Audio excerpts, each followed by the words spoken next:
नमस्कार, बहुत बहुत स्वागत आपका आदि टीवी पर। मैं हूं आपके साथ पारुल। आज बात करेंगे कौन है गैंग्स ऑफ उत्तर प्रदेश। उत्तर प्रदेश में उपचुनाव से पहले आरोप प्रत्यारोप का दौर शुरू हो गया है। समाजवादी पार्टी के नेताओं पर रेप, गैंगरेप, नकली नोट छापने जैसे आरोप लगे और भाजपा ने सपा को घेरा तो सपा की सोशल मीडिया सेल ने एक वीडियो अपलोड कर दिया जिसे गैंग्स ऑफ उत्तर प्रदेश का नाम दिया गया। इस वीडियो में उत्तर प्रदेश पुलिस के एनकाउंटर की तस्वीरें डाली गई। वीडियो में कुख्यात अपराधी विकास दुबे की गाड़ी पलटने से लेकर अलग अलग घटनाओं में बुलडोजर एक्शन पर भी समाजवादी पार्टी ने सवाल उठाए। जबरिया रिटायर किए गए आईपीएस अमिताभ ठाकुर और बाहुबली नेता ब्रजेश सिंह को भी इस वीडियो में दर्शाया गया और दर्शाते हुए समाजवादी पार्टी ने जाति विशेष को संरक्षण देने का भी आरोप लगाया। वहीं वॉइस ओवर के जरिए, यानी हमारी भाषा में वीडियो के पीछे जो आवाज आपको सुनाई देती है उसे वॉइस ओवर कहा जाता है। तो वॉइस ओवर के जरिए अकबर से शुरू होकर मंगेश तक के एनकाउंटर पर सवाल भी खड़े किए गए हैं। सपा का ये एनकाउंटर अटैक ऐसे समय में आया है जब एक के बाद एक समाजवादी पार्टी के नेता किसी न किसी कांड में लिप्त पाए जा रहे हैं। समाजवादी लोहिया वाहिनी का राष्ट्रीय सचिव मोहम्मद रफीक अहमद जाली नोट गैंग का सरगना निकला। इतना ही नहीं, मऊ रेप कांड में सपा नेता वीरेंद्र पाल पर 18 साल की युवती से बलात्कार का आरोप लगा। सपा का ही भदरसा नगर अध्यक्ष मोईद खान अयोध्या में नाबालिग किशोरी से गैंगरेप और किशोरी को गर्भवती करने के आरोप का सामना कर रहा है। कन्नौज में सपा नेता और पूर्व ब्लॉक अध्यक्ष नवाब सिंह यादव नाबालिग से रेप की कोशिश करने के आरोप में गिरफ्तार हो चुके हैं। मुलायम सिंह यूथ ब्रिगेड के प्रदेश अध्यक्ष अनीश राजा पर पुलिस ने गुंडा एक्ट के तहत भी कार्रवाई की। मिल्कीपुर उपचुनाव में सपा प्रत्याशी अजीत प्रसाद साहब पर अजीत प्रसाद पर जो है अपहरण और मारपीट के साथ ही धमकी देने जैसे मामले भी दर्ज हैं। सपा सांसद प्रिया सरोज के विधायक पति तूफानी सरोज पर उन्हीं की पार्टी के नेता ने जान से मारने की धमकी दी। गाली गलौज की एफआईआर भी दर्ज हुई। आगरा की सपा नेत्री जूही प्रकाश अपने पति की पिटाई के आरोप में कानूनी कार्रवाई का सामना कर रही हैं। इस तरह के मामले की लिस्ट लंबी है। आपको ये भी बता दूं कि उत्तर प्रदेश के लखीमपुर खीरी में बड़ा कांड हुआ था, आपको याद होगा। पिछले साल केंद्रीय मंत्री अजय मिश्रा टेनी के बेटे आशीष मिश्रा पर किसानों के ऊपर जीप चढ़ाने का आरोप था, जिसको सपा ने चुनावी मुद्दा बनाया था। अब समाजवादी पार्टी की जो नेताओं की जो करतूत सामने आ रही है उसे मुद्दा बनाते हुए भारतीय जनता पार्टी भी इन्हें तमाम तरह से अपने बयानबाजियों में साथ ले रही है और सपा पर सवाल खड़े कर रही है। सपा ने वीडियो डाला है और ये वीडियो इसलिए भी डाला गया है, इसके तहत तो पलटवार करते हुए भाजपा अब ये कह रही है, सपा का जो वीडियो है उस पर पलटवार करते हुए, कि सपा मुख्तार अंसारी, अतीक अहमद जैसे बड़े अपराधियों को पलकों की छांव में बिठाती है, लड़कों से गलती हो जाती है जैसी बातें करती है और फिर दूसरों पर आरोप लगाती है। हमारा भी सवाल यही है कि आखिर अपराध और राजनीति का ये गठजोड़ कैसा है और समाजवादी पार्टी के नेताओं पर लगे आरोपों का आगामी उपचुनाव में क्या प्रभाव पड़ने वाला है। आज की चर्चा इन्हीं सवालों के इर्द गिर्द करते हैं। पहले कुछ प्रतिक्रियाएं वो आपको सुनवा देती हूँ। कुछ अपराधियों का एक संगठन बन चुका है जिसको सरकार का वरद हस्त प्राप्त है। वो चाहे जो करें, जाति और धर्म देखकर बुलडोजर की कार्रवाई हो रही है, फर्जी इनकाउंटर किए जा रहे हैं। मंगेश यादव का इनकाउंटर उत्तर प्रदेश का एक एक आदमी जानता है कि उनको घर से उठाकर मारा गया, लेकिन जो जिम्मेदार अफसर थे वो चैनलों पर बयानबाजी कर रहे थे और सरकार ने कोई कार्रवाई नहीं की। तो इससे ये पता चल रहा है कि गैंग ऑफ उत्तर प्रदेश एक बन चुका है जिसको भाजपा सरकार का संरक्षण है। भारतीय जनता पार्टी के लोग अभी बीएचयू रेप कांड के जो आरोपी हैं उनकी जमानत होती है तो उन्हें केक काट के उनका स्वागत किया जाता है। इसी तरह से बिल्किस बानो रेप कांड के आरोपियों को भाजपा सिर्फ सजा ही माफ नहीं करती है, उन्हें फूल माला पहनाती है, उन्हें लड्डू खिला के उनका स्वागत करती है। इससे आप ये समझ सकते हैं कि भाजपा के लोगों की मानसिकता कितनी विकृत है। इतनी विकृत मानसिकता के लोग सरकार में है तो उत्तर प्रदेश कहां से सुरक्षित रह सकता है। उत्तर प्रदेश आज एक अपराध प्रदेश बन चुका है। एनसीआरबी का डाटा भी यही कहता है कि उत्तर प्रदेश में क्राइम रेट बढ़ गए हैं। अजीत सिंह जी कहा करते थे कि जिस गाड़ी पर सपा का झंडा समझो उसमें बैठा गुंडा। समाजवादी पार्टी का चरित्र है, हल्ला बोल उनका नारा है, लड़के हैं लड़कों से गलतियां हो जाती है, ये कहकर के हमेशा बचाव किया करते हैं। समाजवादी पार्टी के डीएनए में अराजकता है, इसलिए समाजवादी पार्टी के नेता लगातार इस तरह के अपराधों में, विशेष करके यौन उत्पीड़न के अपराधों में लगातार वांछित हो रहे हैं। ये समाजवादी पार्टी का मूल चरित्र है, लेकिन समाजवादी पार्टी के ऐसे नेताओं पर कठोरता से कार्रवाई करने में उत्तर प्रदेश की सरकार पीछे नहीं रहेगी। देखिए, समाजवादी पार्टी इस तरह के व्यर्थ प्रलाप करने का काम कर रही है। सच बात यह है कि मुख्तार अंसारी, अतीक अहमद सरीखे तमाम माफियाओं को अपनी पलकों की छांव में छुपा कर रखने का काम समाजवादी पार्टी करती रही है। ये उत्तर प्रदेश की जनता जानती है कि कैसे उत्तर प्रदेश को उन्होंने एक आतंकियों की, अपराधियों की जननी बनाने का काम किया था। उत्तर प्रदेश में आतंकियों से मुकदमे वापस लेने का काम कर रहे थे। समाजवादी पार्टी की ये सच्चाई उत्तर प्रदेश की जनता भूली नहीं है। तो यूपी की सियासत बड़ी फिल्मी हो चली है और फिल्मी सीन की तरह ही एक वीडियो क्रिएट किया गया, उसे नाम दिया गया गैंग्स ऑफ उत्तर प्रदेश, और उसमें बाकायदा एनकाउंटर करते हुए अधिकारियों को कुछ ऐसे वीडियोस डाले गए हैं जिसमें कुछ लोगों को भी शामिल किया गया है, और उसमें जो बैकग्राउंड में वॉइस चलती है बिल्कुल एकदम सस्पेंस वाले म्यूजिक की तरह, उसमें ये भी दिखाया गया है कि क्या क्या उत्तर प्रदेश पुलिस पर इल्जामात लगते गए हैं। चलिए इस फिल्मी पॉलिटिक्स को और भी समझने की कोशिश करते हैं, आरोप प्रत्यारोपों के इधर अगर देखें तो उत्तर प्रदेश अपराध के क्षेत्र में कितना बदला है। आइए मिलियन मेहमानों से हमारे साथ जुड़े हुए हैं, लाइन पर आप देख भी रहे हैं दिनेश प्रताप जी हमारे साथ भारतीय जनता पार्टी से जुड़े हुए हैं, स्वागत आपका। कांग्रेस से अनिल कुमार जी जुड़े हुए हैं, आपका भी स्वागत करती हूँ अनिल सर। हमारे साथ अशोक तिवारी जी जुड़े हुए हैं, समाजवादी पार्टी का पक्ष रखने के लिए बहुत स्वागत। करण जी हमारे साथ जुड़े हुए हैं, राजनीतिक विशेषज्ञ के तौर पर, आपका भी स्वागत करती हूँ। और सबसे पहले भारतीय जनता पार्टी की तरफ ही चलते हैं। उपचुनाव का यह समय जारी हुआ है, एक फिल्मी स्टाइल वाला वीडियो आरोप आपके ऊपर लगते हुए कि किस तरीके से उत्तर प्रदेश गैंग्स ऑफ उत्तर प्रदेश बन गए हैं। कुछ लोगों का गठजोड़ हुआ, कुछ प्रशासनिक लोग, कुछ पुलिस वाले, और ये भी पूछा जा रहा है आप लोगों से कि ये जो तमाम चीजें हो रही हैं इसके पीछे आप लोगों का हाथ है, और ये आने वाले समय में ये पूरी तरीके से पर्दाफाश कर देगी समाजवादी पार्टी, जिस तरीके से उन्होंने वीडियो जारी करके आधा पर्दाफाश तो कर ही दिया है। दिनेश जी। पारुल जी, असल में क्या है कि जिस तरह की उत्तर प्रदेश में अभी हाल फिलहाल में घटनाएं हो रही, या मैं कहूं कि लोकसभा चुनाव के बाद इन इंडी गठबंधन के कुछ लोगों को कुछ सफलता, आंशिक सफलता जो मिली, उसको ये पचा नहीं पाए, और उसके बाद उत्तर प्रदेश में जिस तरह की एक के बाद एक घटनाएं सामने आ रही हैं, चाहे वो अयोध्या की घटना हो, चाहे वो कन्नौज की घटना हो, चाहे नोट छापने की घटना हो, जितनी भी लगभग घटनाएं आ रही हैं, उसमें एक पार्टी, मैं कहूं तो समाजवादी पार्टी का नाम पूरी तरह से सामने आया। तो जहां समाजवादी पार्टी को आज वीडियो जारी करके माफी मांगनी चाहिए थी, कम से कम उत्तर प्रदेश की जनता से माफी मांगनी चाहिए थी कि हम अपने कार्यकर्ताओं में ये देने में असफल रहे, और उनको आज उत्तर प्रदेश की जनता से माफी मांगनी चाहिए थी कि हम अपने कार्यकर्ताओं में संस्कार नहीं दे पाए, हम ऐसे कार्यकर्ताओं का निर्माण नहीं कर पाए। लेकिन आज क्या उस अपने पाप को छुपाने के लिए इस तरह के वीडियो जारी कर पा रहे हैं, और जिसे आप एक गैंग का रूप दे रहे हैं। गैंग होती थी समाजवादी पार्टी की सरकार में, सरकार नहीं चलती थी पारुल जी, उसी समय गैंग चलती थी। उनको तो उस शब्द की आदत पड़ गई है, इनकी गैंग चलती थी। इनके गैंग में सरगना होते थे, चाहे वो अंसारी, मुख्तार अंसारी हो, चाहे अतीक अहमद हो, क्या होते थे?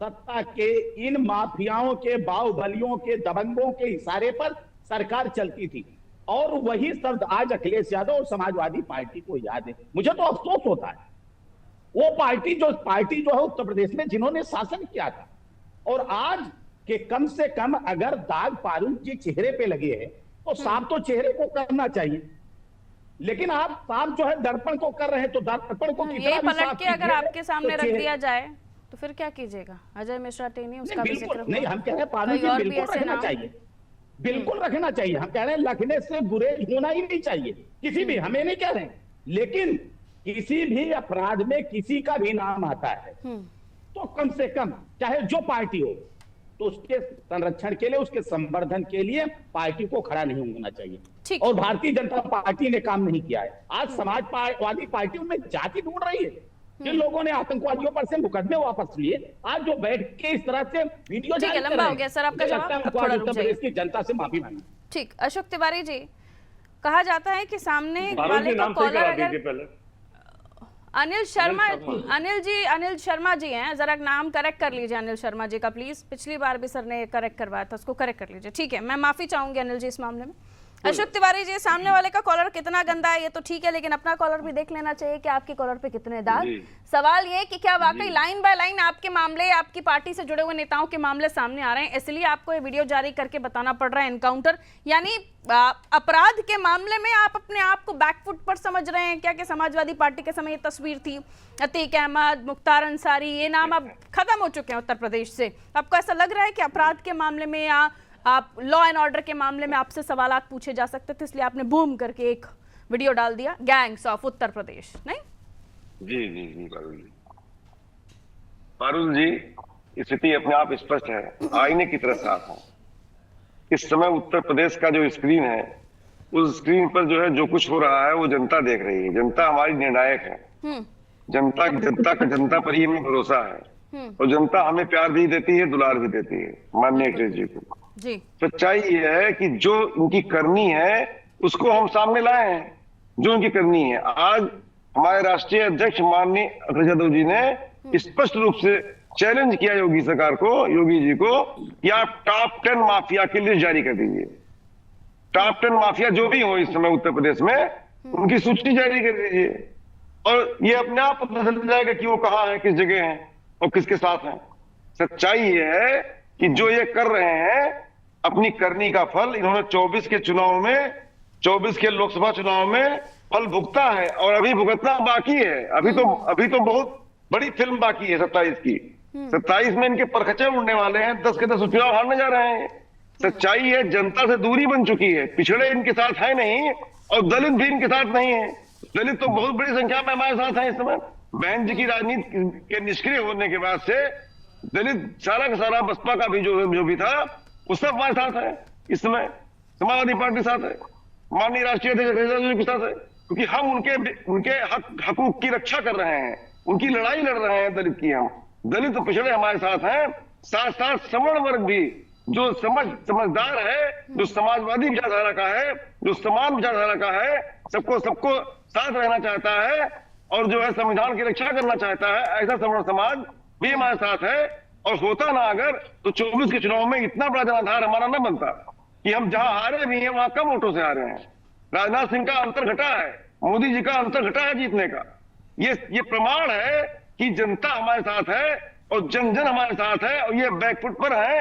इनको बटों के तो कटों की करनी पड़ती है, इनको कहीं ना कहीं ध्रुवीकरण की इच्छा होती है और हमको विकास की इच्छा। जो नाम आ रहे हैं अशोक तिवारी जी, जिसमें एक वो नकली नोट वाले मामले में नाम आया, वीरेंद्र पाल का नाम आया, अयोध्या से, कन्नौज से, ये भी तो नाम आ ही रहे हैं ना। पुलिस काम कर रही होगी तब नाम निकल रहे हैं, नहीं? अरे जनता समझदार है पारुल जी, आप भी समझदार है, थोड़ा ऐसा भी कह लीजिए। प्रेस भी समझदार है, प्रेस बहुत ही बुद्धिजीवी है, प्रेस सब कुछ जानता है और जनता सब कुछ जानती है। जनता जानती है कि किसका नाम कहां पर डाला गया है और डीएनए की रिपोर्ट ने स्पष्ट कर दिया है कि अयोध्या कांड में क्या हुआ है। और रही कन्नौज की बात, कन्नौज में आपने क्यों होने दिया ऐसा भाई? वो तो आपके साथ था, वो तो कभी रहा होगा जहां रहा। अगली वीडियो में क्या लेकर आएंगे? हमारी पार्टी में है नहीं। ये कितने सपा के नेताओं को पकड़ा बीजेपी की पुलिस ने? नवाब सिंह को आपके प्रशासन ने सम्मानित किया है, फोटो है उसका चुत्ते के प्रमाणम। नवाब सिंह आपका आदमी है। नकली नोट मामले में जो शख्स पकड़ाया गया है उसके बारे में भी दो शब्द आपके।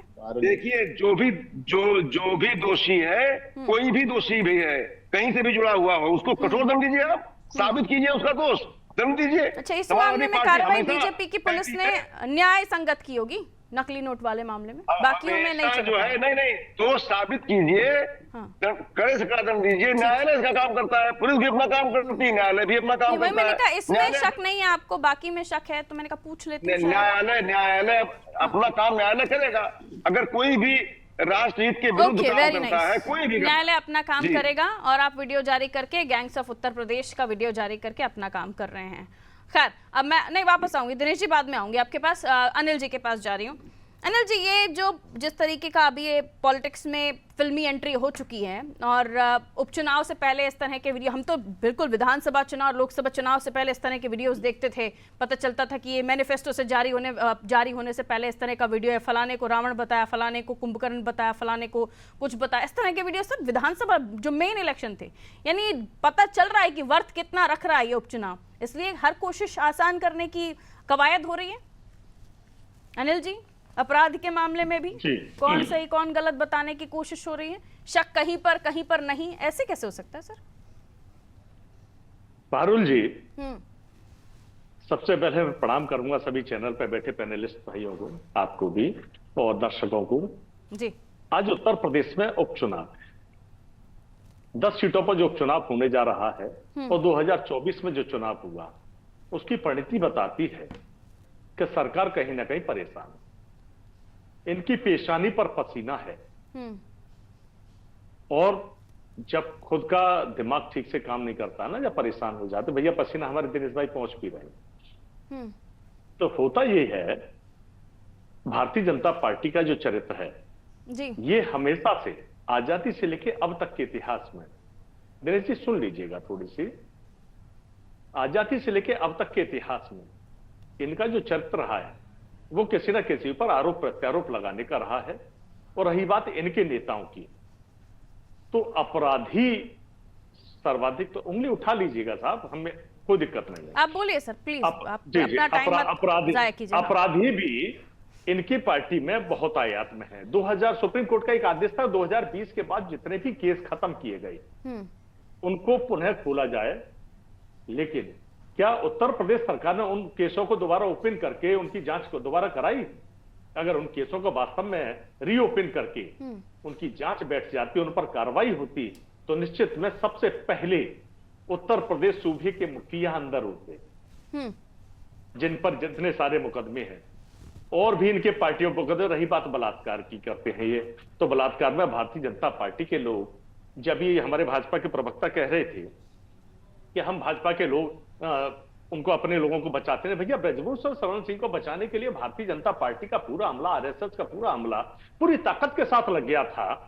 और चैनल पर डिबेट में भी आप उनका पक्ष रखते थे बड़ी जबरदस्त तरीके से, जब केस साबित हो गया तो बैकफुट पर आई। उन्नाव कांड क्या भूल गए? बनारस कांड जो हुआ क्या उसको भूल गए? आरोप प्रत्यारोप किसी पर भी बड़े आराम से लगाया जा सकता है, लेकिन जिस प्रकार से लोकतंत्र की प्रणाली में समाजवादी पार्टी अपना काम कर रही है, कांग्रेस अपना काम करे, इंडिया तो शब्द कहने में इनको बीजेपी वालों को शर्म आती है। मुंह की 80 के 80 पार करने वाले जब बुरी तरह से मुंह की खाए हैं तो बौखला गई। इनका जो तरीका है, अगर हम एक प्रोटेस्ट भी करते हैं, किसी कार्यक्रम में कोई कार्यक्रम आयोजित करते हैं, सरकार के खिलाफ अगर करते हैं, तो तमाम मुकदमे ठोक दिए जाते हैं। ठीक है, वापस मैं आपको अपने मुद्दे पर ले आती हूँ अनिल जी। मैं ये पूछना चाहती हूँ, आपको दिक्कत पुराने मुकदमों पर कार्रवाई नहीं होने से है, अभी जो कार्रवाई हो रही है उनसे है? नहीं, देखिए अभी भी कार्रवाई जिस प्रकार से सरकार कर रही है उसमें द्वेष भावना से कर रही है, कानूनी तरीके से। नकली नोटों में सपा के नेता का सामने आना, किसी महिला से, किसी बच्ची से बलात्कार के मामले में सपा नेता का कनेक्शन मिल जाना, इस पर अगर बीजेपी कार्रवाई कर रही है और नेता सपा का निकल रहा है, तो इसमें आप कार्रवाई गलत बोलेंगे या लड़की के साथ रेप हुआ उसको गलत बोलेंगे? नहीं बोलेंगे, लेकिन उसका जब डीएनए टेस्ट हुआ है तो डीएनए टेस्ट में वो दोषी नहीं पाया गया, उसमें दोषी कौन पड़ा? और बाकी मामले, वही मैं कह रही हूँ, कुछ मामले अगर न्याय संगत आपको दिखाई दे रहे तो कुछ पर आप शक कर रहे हैं। बिल्कुल, तो कार्रवाई करे ना सरकार, लेकिन उसमें विद्वेष भावना ना हो। देखिए आपको पता होगा यादव वाला जो मामला था, इसमें एनकाउंटर हुआ, घर से बुलाया गया मंगेश यादव, ठीक है, उसी वक्त उसके साथ के लोगों को बड़े आराम से उठाया गया, प्यार से उनको पेश कर दिया गया। क्यों? यादव था तो एनकाउंटर कर दो, ठाकुर निकला तो फिर लिस्ट निकालनी पड़ती है ना सर एनकाउंटर की, उस लिस्ट को भी वीडियो में दिखाया जाना चाहिए। ये गलत नहीं हुआ, ये तो फिर उन जो पुलिस वाले थे जिन्होंने एनकाउंटर किया उनके साथ फिर गलत कर दिया आपने। देखिए वो फिर लिस्ट भी दिखाइए कितने एनकाउंटर किस जाति के कब हुए, ये भी बताना चाहिए था। अधूरी जानकारी वीडियो में क्यों दिया आप लोगों ने? उत्तर प्रदेश के अंदर जितने भी एनकाउंटर होते हैं, एक डिबेट में हमारे साथ आईपीएस अधिकारी जो उत्तर प्रदेश सरकार के डीजीपी रहे, वो भी हमारे साथ बैठे थे। उनका भी कहना था कि इस तरह का जो एनकाउंटर होते हैं उसमें ज्यादातर फर्जी होते हैं। कौन से अधिकारी थे वो? कौन से अधिकारी थे? कौन इतना प्रवचन और इतना ज्ञान आपको दे रहे? कौन से अधिकारी थे वो? मैं नाम जानना चाहूंगी आपसे, और नहीं तो फिर मैं मान लूंगी कि आपके मनगढ़ंत बातें हैं। नहीं मनगढ़ंत, मैं डिबेट नाम बता दीजिए, मैं चाहूंगी कि वो मेरे दर्शकों को पता चले कि वो अधिकारी सिस्टम में बैठे हुए लोग हैं जो जानते हैं, और भी तो फिर बड़ा खुलासा हो जाएगा। पुलिस में जितने भी एनकाउंटर होते हैं ज्यादातर नजदीक से होते हैं और फर्जी होते हैं। तो वही मैं पूछ रही हूँ, वो कौन से अधिकारी थे जो आपको इतने प्यार से नाम याद हो तो मैं अभी बता दूं, मैं आपको डिबेट पूरी भेज दूंगा, मेरे पास लिंक में है ना। पुलिस की जो अभी नाम बता दीजिए ना, इतना अभी आप भूल नहीं गए होंगे कि उनका नाम ही याद ना हो आपको, ऐसा हो सकता है क्या? ठीक है, नाम याद होता मैं तुरंत बताया था, मुझे क्या दिक्कत थी? योगी इतनी गंभीर लगी आपको उनकी बात कि उनका नाम नहीं याद रहा, उनकी बात याद रह गई। अनिल जी कहाँ आप? बिल्कुल ऐसा होता है। अरे वाह, ठीक है। तो वो भी एनकाउंटर फर्जी होंगे, ठीक, तो वो भी एनकाउंटर फर्जी रहे होंगे जो मुलायम सिंह यादव जी के शासनकाल में हुए थे। तो अब उनको फर्जी कहेंगे ना, क्योंकि योगी जी के शासनकाल से अधिक एनकाउंटर तो मुलायम सिंह के शासनकाल में हुए थे, तो अनिल जी उनको भी फर्जी मानते हैं? अनिल जी, क्या वाकई वो भी फर्जी? फिर सारी पुलिस, क्योंकि पुलिस तो वही है ना, चाहे मुलायम साहब के समय पर रही हो। हाँ, पुलिस तो वही है, और पुलिस के अगर आप एतबार पर आप पुलिस पर एतबार नहीं कर रहे तो फिर किसी भी पुलिस पर ना करें। और मायावती में भी काफी एनकाउंटर हुए थे, उनको भी फर्जी मानते हैं। करण सिंह जी, अधिकतर एनकाउंटर आप भी जानते हैं कि किस प्रकार से होते हैं, चाहे किसी की भी। सही है कि मुलायम सिंह यादव जी के शासनकाल में जो एनकाउंटर, उनको भी मैं फर्जी मानता हूँ। ऐसा बोलिए ना, पूरी बात बोलिए ना, स्पष्ट बात बोलिए ना आप। शासन किसी का भी हो, पुलिस प्रशासन जो एनकाउंटर करता है वो किस प्रकार से होता है? मुठभेड़ अलग होती है और एनकाउंटर नॉर्मली घर से उठाया एनकाउंटर कर दिया। यानी कि आप मानते हैं मुलायम सिंह जी के शासनकाल में जो एनकाउंटर हुए थे वो भी फर्जी उनका तो रिकॉर्ड भी अभी तक कायम है। किस सरकार में नहीं होता साहब? किस सरकार में नहीं होते हैं? तो आ रही हूं दिनेश, इसके बाद आपके पास ही आ रही हूं। जाहिर है कि एनकाउंटर की बात आती है तो फिर बहुत पीछे जाना पड़ेगा उत्तर प्रदेश में, और फिर कानून व्यवस्था, लॉ एंड ऑर्डर को भी देखना पड़ेगा कि कब कौन से माफिया किस तरीके से यूपी पर अपने दबदबे का जिक्र करते थे। दिनेश जी, एनकाउंटर पर लेकर सवाल उठ रहे हैं और ये कहा जा रहा है कि उनको किसी अधिकारी ने भी बताया कि फर्जी एनकाउंटर किस तरह होते हैं। जवाब दीजिए। जी फारूक जी, जवाब जरूर दूंगा, लेकिन आपसे सिर्फ निवेदन है कि दोनों लोगों के सवालों का जरा जवाब देने दिया करिए, क्योंकि दोनों लोग तो एक ही है ना। आप देख लिया करिए कि इनको कितना समय देता, थोड़ा काउंटर करने के लिए। कहिए, आप अपनी बात रखिए। जी, अभी हमारे कांग्रेस के साथी जब कह रहे थे तो उनका सवाल छूट गया है। जब चर्चा नहीं होती तो सवाल रह जाता है। उन्होंने कहा कि जनता ने हमको 24 के चुनाव में बहुत प्यार दिया, दुलार दिया। इनको जनता ने थोड़ा प्यार और दुलार दिया, उसके बदले में इन्होंने क्या दिया? एनडीए गठबंधन के लोग, यही तो मैं कह रहा हूं, वो प्यार और दुलार देते हैं, बलात्कार। संक्षेप में कंप्लीट कीजिएगा अपनी बातों को। जी बिल्कुल, हम एक ही शब्द तो बोले, अभी और कितना संक्षेप कर दो। दूसरा, समाजवादी पार्टी के साथी ने व्यक्तिगत रूप ने कहा कि दिनेश जी पसीना, देखिए जो मेहनत करता है ना, उन्हें तो यही समझा है, मैंने तो यही जाना है, अगर आप परिश्रम करेंगे तो पसीना होगा। लेकिन मैंने नहीं कहा, बीच में नहीं बोलता हूँ ना। कांग्रेस के प्रवक्ता ने कहा, मैं करेक्ट कर देती हूं, आगे कंप्लीट कीजिए। किसी के मैंने बीच में नहीं बोला, कंप्लीट कीजिए। इसलिए कृपया निवेदन है। और जो हाँ जी, सपा और कांग्रेस के आपस में तय कर लीजिए। कंप्लीट कीजिए अपनी बात। दूसरे प्रवक्ता ने कहा कि दिनेश जी के चेहरे पे पसीना है, वो पसीना पूछ रहे हैं, दिख रहा है। मुझे तो लगता है जो काम करते हैं उनके चेहरे पे पसीना होता है, और जो समाज को बदनाम करते हैं उनके चेहरे पे दाग। एनकाउंटर की बात उन्होंने, पसीना तो आप पूछ लें भाई, अंतिम सवाल आप पे आ रहा हूं। और जब दाग लगते हैं ना, तो दाग ऐसे आसानी से नहीं साफ होते हैं वीडियो जारी करके। तीसरी बात जो आपने भी सवाल पूछा, एनकाउंटर इनके पता तो आपके चैनल पर खुलेआम कह रहे हैं, मुझे तो नहीं पता इनका पार्टी की लाइन है कि इनकी व्यक्तिगत लाइन है, बताएं। इनको प्रेस करके आप कहना चाहिए कि इनके शासनकाल में जो इनकाउंटर हुए फर्जी हुए, कहना चाहिए। मैं पूछना चाहता हूँ ये इनके पार्टी का अनिल जी, इसका जवाब है आपके पास। अब रुकिए दिनेश, लिमिटेड टाइम है मेरे पास, 10 सेकंड में अपनी बात रखते जाइएगा। कहिए अनिल जी। देखिए दिनेश जी, जिस प्रकार से कह रहे हैं ना कि मेहनत करने वालों को पसीना, कभी कोई परेशानी में ही पसीना आ जाता है जब आदमी की, हमेशा महसूस हुआ है। पसीने पर चर्चा ना ले जाइए। आप तो ये बताइए, दाग इतने पक्के क्यों हैं जो वीडियो वाले सर्फ एक्सेल से नहीं धुल रहे? बोल नहीं पाएंगे ना, इसलिए बोल रहा हूँ, जलेबी मत बनाइए। हम तो समझते थे करण जी बोल रहे हैं, जलेबी अच्छी लगती है ना। तू मामे की डिबेट से बचिए, समय लिमिटेड होता है, अपनी बात रखना ठीक होता है। नहीं चाहते, इसका मतलब आप कहीं ना कहीं गलत हैं। चलिए, समय कम है। करण जी 10 सेकंड में अपनी बात रख लीजिए। तीनों का ऑडियो डाउन कर दीजिए प्लीज। करण जी, समय मेरे पास कम है, 10 सेकंड में अपनी बात रख लीजिए। जी करण जी। अपने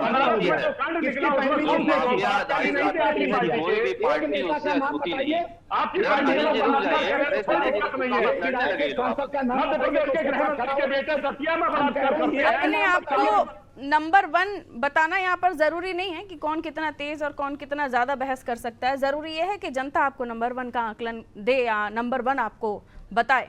बहरहाल माफी के साथ करण जी, मैं चाहती थी आप भी अपनी बात रख पाएं, लेकिन अब समय इतना इजाजत देता। बहुत बहुत शुक्रिया आप सभी का हमारे साथ जुड़ने के लिए। तो एक वीडियो जारी हुआ जिसे सपा के हैंडल से जारी किया गया, उसको नाम दिया गया गैंग्स ऑफ उत्तर प्रदेश, जिसमें एनकाउंटर दिखाया गया है, वॉइस ओवर दिखाया गया, पूरे मंगेश यादव से लेकर सपा की कई सारे ऐसे बीजेपी और एनकाउंटर की कहानियां बताई गई।